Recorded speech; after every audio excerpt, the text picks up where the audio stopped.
بسم اللہ الرحمن الرحیم۔ معزز ناظرین، آج زندگی کا فلسفہ خوشی و غم لے کر سب رنگ چینل کا پارٹ 2 روحانیات آپ کے سامنے حاضر ہے۔ دری دنیا کسے بیغم نہ باشد، اگر باشد بنی آدم نہ باشد۔ کہ اس دنیا میں کوئی بھی شخص غم سے خالی نہیں۔ اگر کوئی غم سے خالی ہے تو وہ انسان نہیں ہو سکتا۔ انسان کے لیے بہرحال غم لینا، برداشت کرنا لازمی ہے۔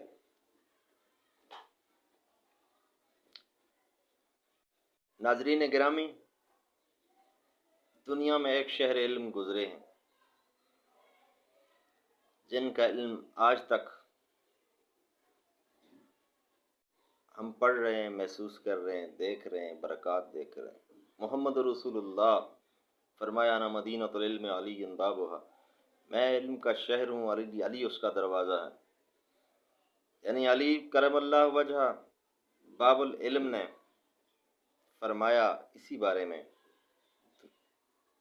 کہ دنیا 4 دن کی ہے، 2 آپ کے حق میں، 2 آپ کے خلاف۔ ناظرین، جہاں تو بس ہر شخص اپنی بساط کے مطابق میز اپنے غم چھپانے کے لیے مسکرا رہا،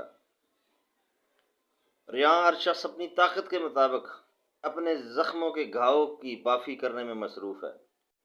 کہیں نان جبین کا مسئلہ ہے تو کہیں اولاد کے لیے دنیا ترس رہی ہے، کہیں منتیں مانی جا رہی اولاد کے لیے تو کہیں غم ہجراں کو سینے سے لگائے ہوئے کوئی ویرانوں میں رو رہا ہے۔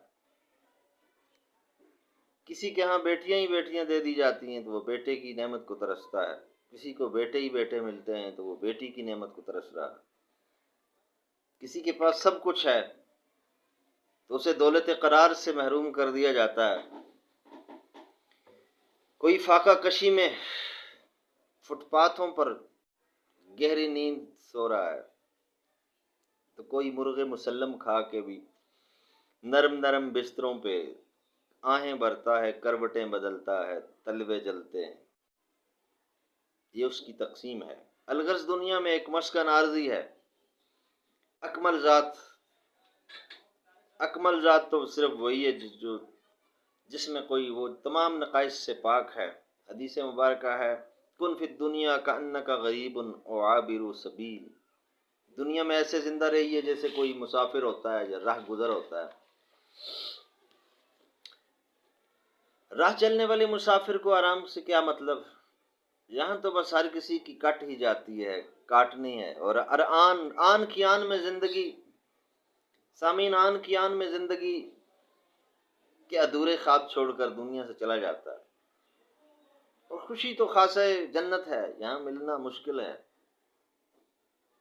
کیونکہ وہ خوشی کیا خوشی ہے جسے دوام حاصل نہیں ہے، ایک دن ختم ہو جاتی ہے۔ ناظرین، گنگو کی ایک خانقاہ جہاں اولیاء ہند اور صالحین اللہ کے بندوں کو اللہ اللہ کرنا سکھاتے تھے۔ یہ تقسیم ہند سے پہلے کی بات ہے، اور آج یہ خانقاہی سلسلہ ختم ہو چکا ہے۔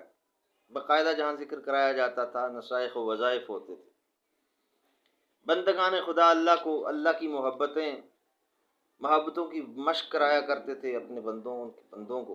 ایک دن جب گنگو کے بزرگوں میں سے ایک حضرت گنگوئی رحم اللہ مریدین کی محفل میں تشریف فرما تھے اور فرمانے لگے دری دنیا کسے بیغم نہ باشد، اگر باشد بنی آدم نہ باشد۔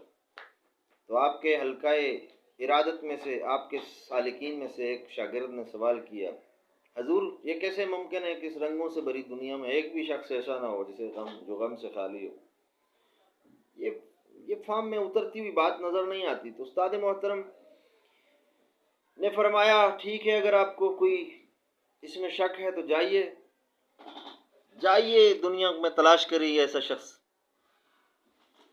جو غم سے خالی ہو، نکل جاؤ ایسے شخص کی تحقیق میں۔ یہ شاگرد گنگو سے نکل کھڑا ہوا اور کئی مہینوں کا سفر کرتے ہوئے کھوجتا ہوا اس شخص کی تلاش میں کہ شاید کوئی غم سے خالی شخص ملے، لیکن جوں ہی کسی جگہ کسی بے فکر اور خوش و خرام شخص کو دیکھتا ہے اس کو آثار ملتے ہیں تو وہیں رک کر تحقیق کرنے لگتا ہے۔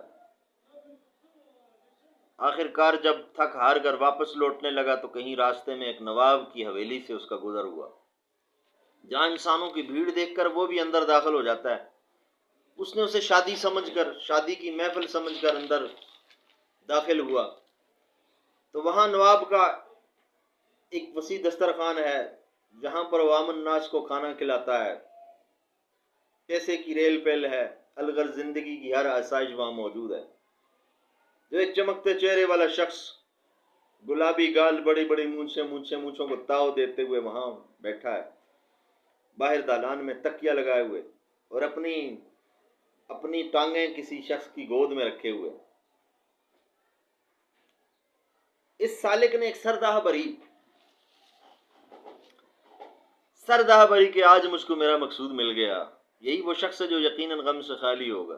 لیکن چند ماہ وہاں قیام کرتا ہے، وہاں ایک باورچی سے دریافت کیا، اپنے آنے کا، سفر کرنے کا مقصد سمجھاتا ہے کہ بھئی میں ایک ایسا شخص تلاش کر رہا تھا جو غم سے خالی ہو، میری نظر آپ کے نواب پر پڑی تو مجھے یہ لگا، اسی لیے یہیں کا ہو کر رہ گیا۔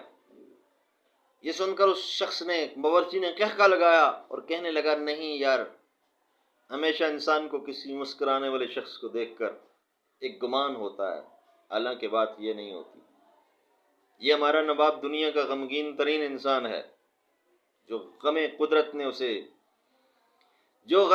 نے اسے لگا رکھا ہے، وہ اللہ تعالیٰ کالے کافر کو بھی نہ لگائے۔ اس نے تو محض قہقوں کا لباس ہی زیب تن کیے ہوئے، بچپن ہی سے اس کی محبت اپنی ایک خالہ زاد سے تھی، بڑے رشتے آئے، نہ مانا، آخر محبت کی پینگ شادی میں بدل چکی تھی۔ لیکن شادی کے بعد ہی رانی صاحبہ سخت بیمار ہو گئیں۔ جب معالجین نے اسے لاعلاج قرار دیا تو راجہ صاحب نے نا امیدی اور غصے میں آ کر اپنا عضو خاص ہی کاٹ ڈالا۔ یہ سن کر وہ سالک چونک اٹھا اور سوچنے لگا کہ آخر اس کی ایک بیٹی چھوٹی رانی اور 3 بیٹے بھی تو ہیں، آخر یہ کہاں سے آ گئے؟ وہ سوچ ہی رہا تھا کہ باورچی نے جواب دیا کہ جب نواب صاحب کا زخم درست ہو گیا تو رانی صاحبہ بھی چنگی بھلی ہو گئی۔ آخر رانی صاحبہ نے محض نواب کے وارث ہی پیدا کرنے تھے، وہ نواب صاحب کی آنکھوں کے سامنے پیدا ہو گئے۔ کیا خیال ہے اس شخص کے بارے میں کہ یہ دنیا کا بڑا غمگین شخص ہے یا خوش و خرام ہے؟ سالک نے گنگو کی راہ لی، فوراً وہاں سے نکلا اور جب خانقاہ میں داخل ہوتا ہے تو شیخ اپنے مریدین کے حلقے میں تشریف فرمائے، اس کو دیکھ کر مسکرا دیے، فرمایا، کیا بنا تمہاری تحقیق کا؟ شاگرد نے معافی مانگی کہ استاد محترم غلطی ہوئی تھی، آپ نے سچ فرمایا تھا، دریں دنیا کسے وے غم نباشد، اگر باشد بنی آدم نباشد۔